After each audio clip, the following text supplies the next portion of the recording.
Hello, everybody. My name is Benjamin Bloom. Close season took a turn for the interesting yesterday because the EFL's fixture computer has been bumping and grinding and whizzing and popping. I don't know why I said that. Anyway, the fixtures came out at 9 a.m.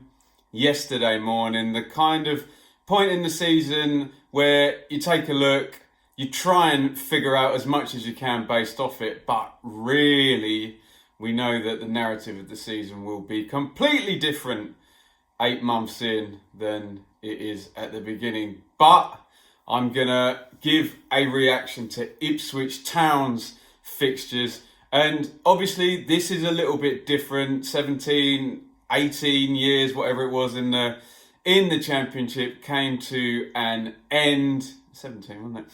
And a lot of new places to go, and the reality biting now of being a League One team. So what I really want in the comments is a bit of reassurance, because I'm a Championship channel. So look, Leeds, you've been down there, Norwich, Millwall, Forest, tons of these Championship teams. So I've never supported a team down in League One. My entire supporting life has always been the top 2 leagues, which maybe I'm one of the lucky ones, but I need a bit of reassurance. It's all very new. I have the fixtures in front of me. So, God, I was at work all day. I wanted to do this sooner, and then I had something in the evening, and then I've had to do loads of stuff today. So sorry I didn't get it sooner. But this is genuinely my kind of honest reaction. I know the opening and the closing fixtures, and they always seem to tell you Christmas as well, like it's in any way relevant. But we'll try and pick out the stories and the narratives and how it's going to pan out, and let me know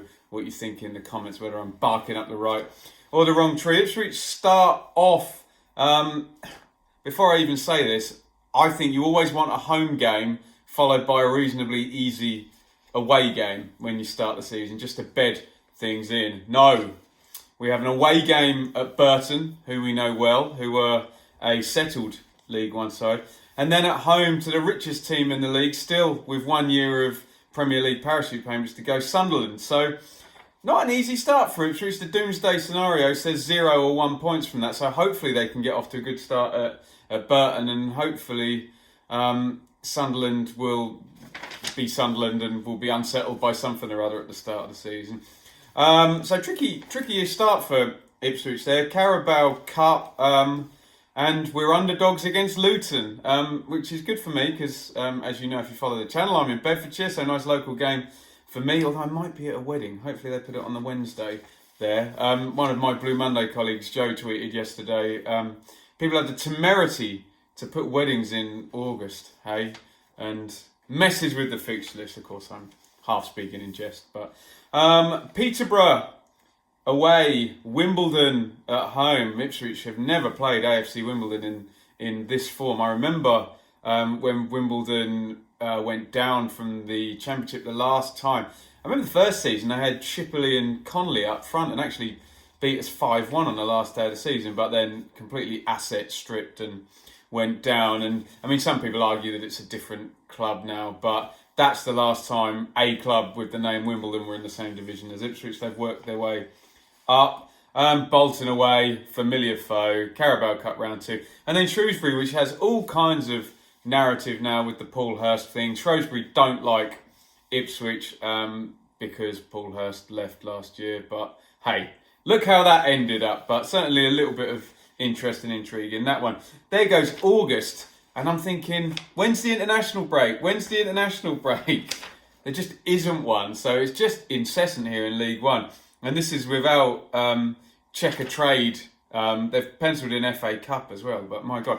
Rochdale, this is a big one because I believe, could be wrong about this, that Rochdale and Wycombe are the two that the Groundhoppers want to see Ipswich play at because they've never played them in league football, or possibly maybe in the Cups. But certainly not. I remember hearing those two mentioned. Rochdale away. Doncaster at home. Well, they've been in and out of the Championship at times. Milton Keynes away. Another local one for me, but on a Tuesday night. Gillingham away. Tranmere at home. Gillingham away. We've had They've had times in the Championship. I remember Sid Davies scoring and then beating Ipswich at Portman Road under Hessenthaler in the early to mid-noughties. Tranmere is obviously going to be a big one. James Norwood, Tranmere's top scorer, has signed for Ipswich. So narrative ahoy there. We go into October. Fleetwood Town away. It's the ones that you never thought you'd play. No disrespect to any of these teams. At the same level now. It is what it is. But Fleetwood away, a bit of a long journey as well. I'm sure the ground hoppers will be all on that one. Wickham at home. Accrington away. We went there in January and lost in the FA Cup. Wouldn't it be nice to go back there with a stable team, a pattern of play, and you can chart the improvement over 10 months? I bloody hope that happens. But hey, where Ipswich is concerned, I make no assumptions anymore, I'm afraid.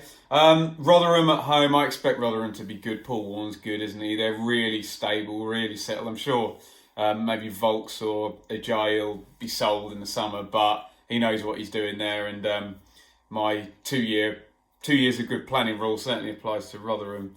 Their Southend away. God, long while since Ipswich have been there, isn't it? John Lyle, 92. I'm sure that's the big memory, but I'm sure there was mid-90s, but it's a long way since they've been in the same division. Into November, Bury at home, FA Cup round 1. Ipswich in the first round of the FA Cup. By the way, Ipswich haven't won an FA Cup tie for 10 years, so please, home draw against someone easy and an FA Cup win. Let's regenerate this club and put some of these ridiculous hoodoos over the last years of degeneration to bed. Oxford away. That must be the first time at the Kassam in league football. Blackpool home, FA Cup round 2. Will they make it that far? Into December, Coventry away, which is going to be at Birmingham. So, hey, there you go. There is a few of these rinse repeat fixtures that we've had most years for the last however many years. I guess Bolton's one of them because they've come down with us, but no more Forest and Derby and Birmingham. But hey, we're going to Birmingham because Coventry are ground champions. Bristol Rovers at home. I'm calling that the Marcus Stewart derby. Pompey away. They've had a bit of a whirlwind since Ipswich were last in the same division. I guess they would have won the FA Cup, slipped all the way down, and look like they're all the way back up now. Brett Pittman. We'll see him again there. We might not see Matt Clark. Looks like he's on the way out. Gillingham at home is Boxing Day. Nice to be at home for a bit of cash boost there. Normally a few thousand more seats sold on that one. Lincoln away. There's narrative there now. Lincoln. Many people believe that the FA Cup loss to Lincoln in, God, that must have been 16-17. That Mick should have bowed out then. I remember Terry Butcher on the telly, live BBC, losing to non-league Lincoln as they were then. It was pick the bones out of that carcass, Mick McCarthy. Well, we meet them on an even playing field now, and I think there's money at Lincoln, isn't there? And definitely momentum behind them with the Cowleys there. Into the new year, Wickham away, so that's the big ground hopper one. Fleetwood or FA Cup round 3. I do hear this argument. Pompey and Sunderland stitched themselves up by getting to the Checker Trade final. They would have got automatic if they haven't. I don't know if anyone believes that argument, that just with this fixture schedule, just throw the damn cups and concentrate on the league. But hey, Ipswich fans just want to see some winning football in whatever competition now after so many years. It could be Fleetwood. Accrington at home, Tranmere away, and the James Norwood narrative again. Lincoln, quick turnaround there at the end of January, so that's twice in a month, isn't it? Rotherham away on a Tuesday night at the end of January, that's not going to be an easy one. Peterborough at home, Sunderland away, AFC Wimbledon away also on a Tuesday night. So a few ground hoppers paradise there. That will be sold out, I'm sure. We're coming into the home run now. 1, 2, 3, 4, 5, 6, 7, 8, 9, 10, 11, 12, 13 to go. Burton at home, Oxford at home, Blackpool away rounds out February. And then the running actually looks not bad. If we get rid of Coventry at home and Bristol Rovers away, for Ipswich, 1, 2, 3, 4, 5, 6, 7, 8. 5 of the last 8 games are going to be at home. So if there is anything to play for there, looking pretty good here. Pompey at home, Bury away, Southend, Bolton. No one knows what Bolton are going to be like. How many pros are they even going to have on the books at the start of the season. That's one thing I should have mentioned there at the beginning. Good time to play Bolton in August. You'd think it'll take them a while to settle down and bed down. So yeah, Easter is Bolton and Shrewsbury away. Last 3 games, Rochdale home, Doncaster away. Doncaster lost in the playoffs, obviously. Milton Keynes at home. They're a promoted team. I'm sure Ipswich played Milton Keynes at home on the last day of the season. So that is my reaction to Ipswich's fixtures. Obviously, we've kind of known relegation from the Championship was going to happen pretty much since a home defeat to, some people say, to Bristol City at the in November time last year. But certainly since losing at home to Millwall in New Year, it looked like this side, even with the people Lambert was trying to bring in, was not going to. It was too deeply broken and was going to take a while to sort out. So we've known about this for ages, but it's until you see those fixtures and figure out the journeys and, you know, Fleetwood away. No offence to any of these teams, like I keep saying, you may have a UEFA Cup on your honours list, but it's an even setup. You start the division in the same league, you're equals, aren't you? So interesting. Looking forward to some of the new trips. Obviously, and I was asked this question hundreds of times last season, literally hundreds of times, I will be following the Championship as my main channel. We've got the Blue Monday podcast as well. I will get to as many Ipswich games as I can. I went to 45 as a neutral last year and 33 to Ipswich. So that number may drop a little, maybe to 25 or so, maybe more, because there's plenty of opportunities on international weeks. I can fill them all with Ipswich games. So that's the plan. I really do want to know from fans of teams that have come down from the Championship, that subscribes to the channel, what am I expecting here? How's the slog? How do the grounds differ and the situations differ? And what about the football? Is there a big drop-off in the standard of football down this division? Obviously, we expect a drop-off, but how big? Let me know what you think in the comments.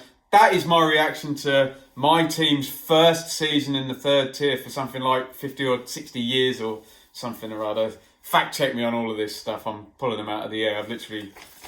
That's all I've got today, guys, just the fixtures. Yeah, interested to know people's comments on all of that good stuff. Follow me on Twitter at Benjamin Bloom. Hit the subscribe button, hit the bell. I think I'm going to be back probably before 4 or 5 o'clock because there's going to be some transfers going through today, but I won't do any videos until they're fully confirmed. I know a few Millwall fans have already asked me about Bialkowski, but yes, I'll definitely talk about that later on. Okay, over and out for now, and no doubt see you very soon. Thank you for watching.